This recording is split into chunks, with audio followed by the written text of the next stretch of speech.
Moving on to something that I feel was a big bright spot, and I don't know if if you knew this about me, Rich, but I've been on an island a lot of times in these All 49ers roundtables and All 49ers SI talking about the secondary and the depth of the secondary. People keep saying that it's very razor thin, and I was really high on the guys they brought in through the draft. Once again, want to give credit where credit is due. Eric Crocker did some great breakdowns on Ambry Thomas and Lenoir, and gave me confidence that these guys are actually going to be able to jump in and play a significant role if called upon behind the starters. And then you got a guy like Hufanga, who played, I think, really, really well, was all over the field in the secondary, who might even, contend for a starting role now that, there's some injuries in the safeties as well. But what were your overall takes as far as the play of the secondary in the first preseason game?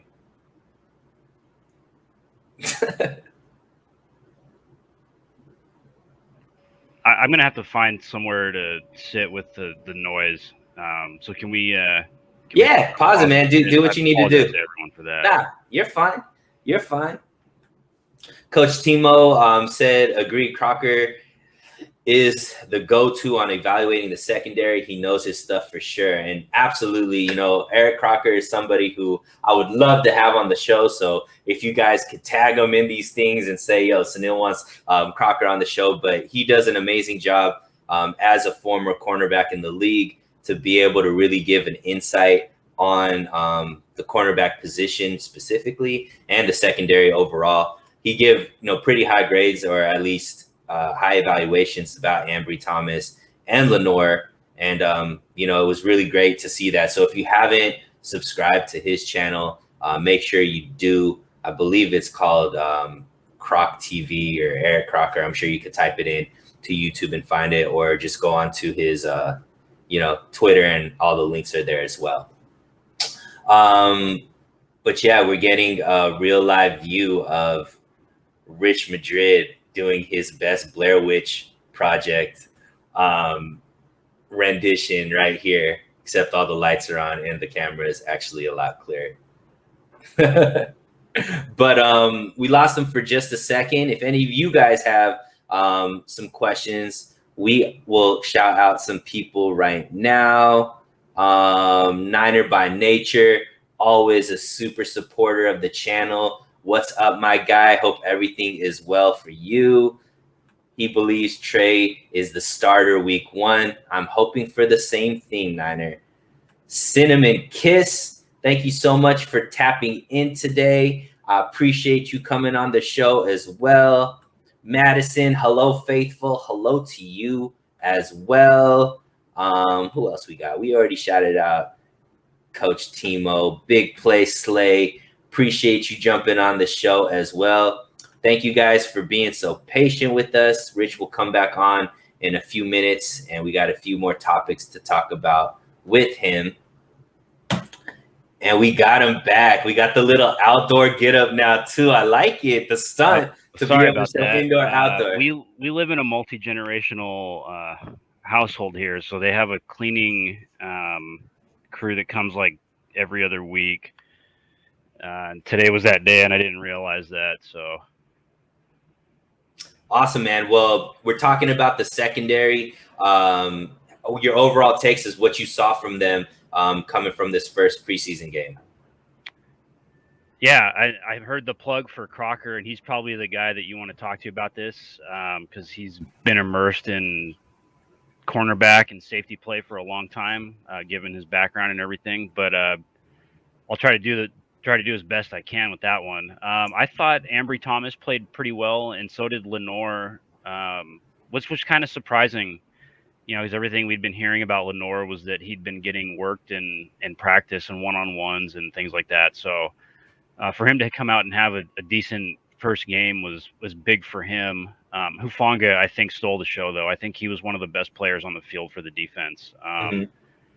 And that was probably the biggest surprise for me because I did not know how he was going to translate to an NFL defense. I just thought he was a guy who fit more of something they might have tried to do in 2011, as a bigger safety. But he it looked like he'd slimmed down over the year, from the combine to now, and he looks like a guy who could probably play the deep safety role really well, at least given what we see in the first game. Yeah, I mean, I don't know if it was the, Troy Polamalu hair, but he definitely stood out on the field. He was all over the place, which was amazing to see. And he seems like a guy who has that engine that gives 100% every single play. And I think that's, if Jimmy Ward, who obviously didn't play, if they end up being the starting safeties, that's going to be pretty exciting because, Jimmy Ward is the same type of player as far as attitude wise and flying all over the field. So that could be exciting. One player, I mean, he's not part of the secondary, but I wanted to get your take on him. Filled in for Fred Warner, who wasn't playing that game, Jonas Griffith. What did you feel about his play? Did he stand out to you? Because he was somebody who I thought made some pretty good plays as well. Yeah, I thought he looked very good. I didn't really know too much about him before training camp, so hearing his name pop up quite a bit as a guy who was making plays in practice kind of caught my eye, and then he started making plays in the game. So it all translates. It carries over. You practice well, you'll play well. And he seems to be, so far, playing really well. I think he's probably earned a role on the team as Warner's backup or somebody that can fill in there. Some of the other guys, don't know if we saw much of Harris that much. I need to go back and watch a little bit more of the defensive film, but I think Harris got some reps in there at linebacker. I don't think he's going to stick. And a couple of the other guys, I think most of the starters were out. I don't think Greenlaw was in there. Yeah, they weren't. They weren't there. Alshire's been hurt. Right. So none of, you just really saw a lot of the backups, and a few of those guys had got some decent reps in there. Yeah, and I mean, I think the Griffith play is something that I'm excited about because the linebacking core is a little bit thin as far as like people we've seen play linebacker after, Alshire, Dre, and obviously Fred Warner. So seeing a guy that could step up and, play a role just in case, God forbid any of these guys did get injured, that looked like he could be a competent player, is something good to see because, a lot of people have been kind of bashing the depth of the 49ers past the, starters and whatnot, but we're seeing that there's some talent back there. And, maybe there's a reason why the 49ers haven't been out here just trying to get every single free agent. They knew what they had on their team and, they're confident with that. Yeah, I think they're fine as long as Tart and Ward stay healthy. And I think the X factor there is Tart. You still have Clinton Dix, who they signed, and then Hufanga probably slots in, fills that role easily, just based on what we saw. So, and then for linebacker, they did sign Kendricks, and I think he started practicing yesterday.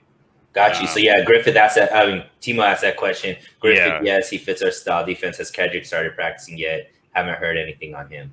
Yeah, so he did start practicing this week. I don't know if yesterday was his first day or Monday. I think Monday was probably the day they finally got him in there for physical and everything or whatever, and then started taking practice reps yesterday. So he'll more than likely see some reps in the game this Sunday. Yeah, and I mean, he's a good depth piece. He obviously had some pretty good seasons with Minnesota. And once again, adding some depth to maybe the only side of the defense, at least, that is a little bit, shaky after the starters, I think is a good pickup for them. I mean, the only concern is he didn't play. I think he played one game last season, and he had the knee injury at the end of the 2019 season in week 17 when 49ers were up here. Mm-hmm. I like his ability to play in coverage too. He's one of those guys that is like not as good, obviously, as Fred Warner, nowhere in the same league as him, but definitely was able to kind of get into coverage and to be effective as a linebacker in coverage as well. So it's a good option to have if he can play.